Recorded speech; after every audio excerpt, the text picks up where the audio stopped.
Episode 418, Mark Cuban with some advice for CEOs and CFOs of self-insured employers. Today I am speaking with Mark and Ferrin Williams from Scripta.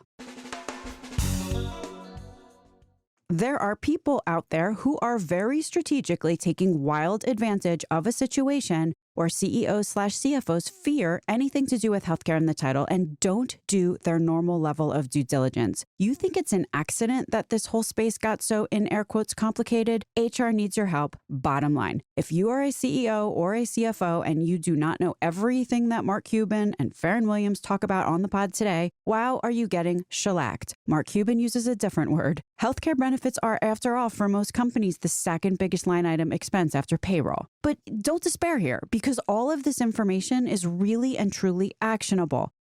You have said this a lot. You've said that the way to make a lot of money in the drug supply chain is to be an insider and really to do exactly what you just said, to hide dollars. It is strange to me, or maybe strange is not the right word. Strange is a good word. Yeah, it doesn't seem to make sense.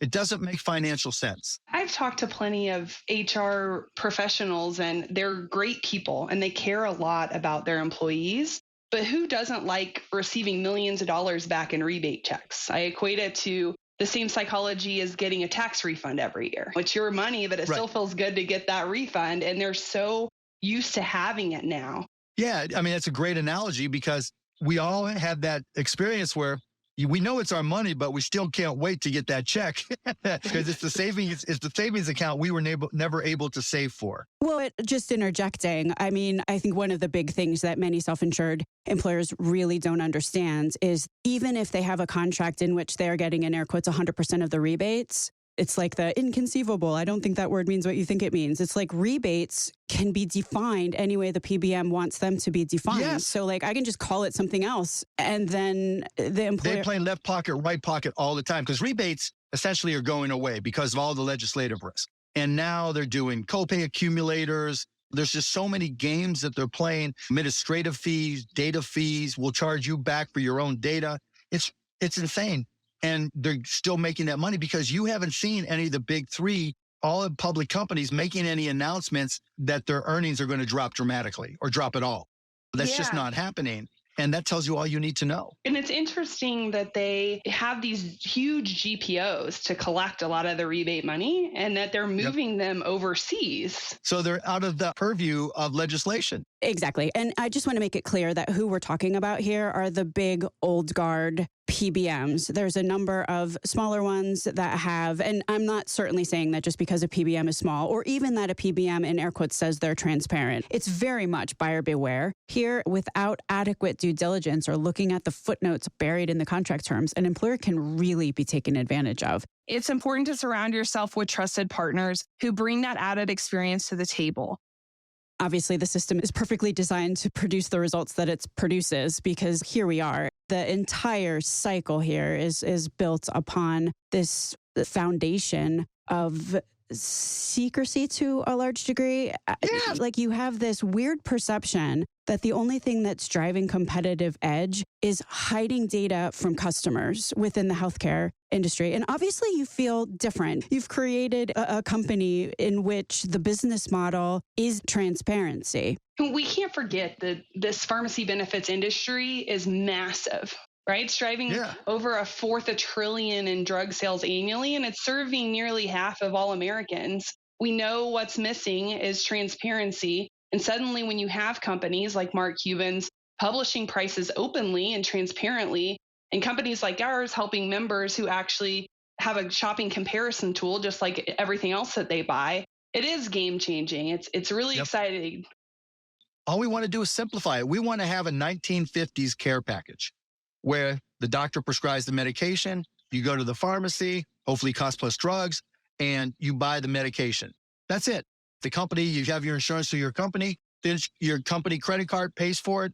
The pharmacy gets paid a fee on top of that for providing hopefully great service that pays for the med right at our cost plus pricing. And then if you break an arm or you have surgery, you need to have your hip replaced, you need to have a stent implanted, then we know pretty much what the price is. We'll pay for the consumables. and you walk in, you give the credit card, the provider is immediately paid. That's it. No fuss, no muss. That's it.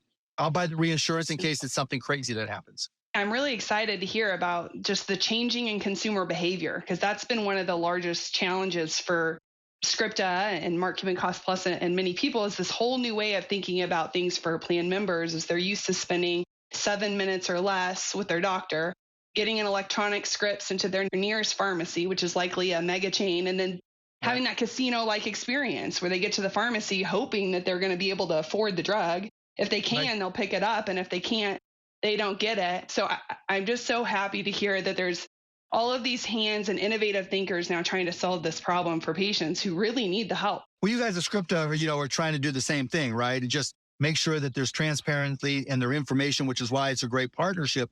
Transparency is a huge part of building that trust. And at Scripta, that's what we're giving self-insured plan sponsors and both their members. But at the same time, changing that behavior is not going to happen quickly unless it happens at the employer level, because that's where the numbers are. Mark, is there anything that you would like to add to close up this conversation? I appreciate you guys having me on. I appreciate what we're doing with Ferrin. It's been great. It's going to be a process, but I think the key, when you're in the industry, it's really easy to focus on the details, the inside baseball type things. That kind of makes all the CEOs and the CFOs, their eyes gloss over. And I think the real change is going to come from humanizing the problem. Going, as I said, to individuals with high deductible plans as part of a self-insured employer, having them tell their story. Because when that story bubbles up to the CFO and CEO, they have to respond. When it's one person, maybe they'll dismiss it. But when you start asking over and over and over again. So for you guys as an example, or as a consultant, or trying to get the word out of how do you save money, that's what I would do. When you're online or when you're at events, see if you can get into companies or ask for people with high deductible plans that worked for big companies and give their experience on how much they're having to pay out of pocket for pharmacy initially. Put aside the healthcare side, because that's a bigger mess and more difficult to deal with. But on pharmacy specifically, let us know what you're going through and what your deductible is and how much you have to pay to meet that deductible. And let us take that to your CEO. And we'll protect you. We won't give them your name unless you want us to. But by humanizing it like that, that's where the change comes from. Because CEOs inherently, in a big company, if you're big enough to self-insure, and particularly if you're a Fortune 500 company, you want the best solution, because improved health means improved productivity, which means improved profitability. And every CEO knows that in their core. It's not that they're trying to screw over their employees and maximize their rebate or any of that. It's just not part of their core competency. And if it's not part of their core competency for their business, they're just going to delegate that. But if you humanize it and put it on the front page where people can see it, they will respond. And I think that's the greater approach to create change, as opposed to just talking to HR and say, well, why don't you do this? Look at Mark Cuban's prices compared to yours. That helps, but that's not going to create quick change. That's the slow, grinded out change. There is a problem, and solving for it really needs to happen. Ferrin Williams, is there anything that you would like to add, and where can people find out more about Scripta? Sure. Thank you. Yeah, I would just say that the time is now. We have Mark Cuban. We have solutions like Scripta. HR benefits professionals who have been kind of banging their heads against the wall for the last 20 years, trying to really add value and lower costs and give their plan members options. It's available now. You can contact me, LinkedIn, Ferrin Williams, or go to Scripta Insights to learn more.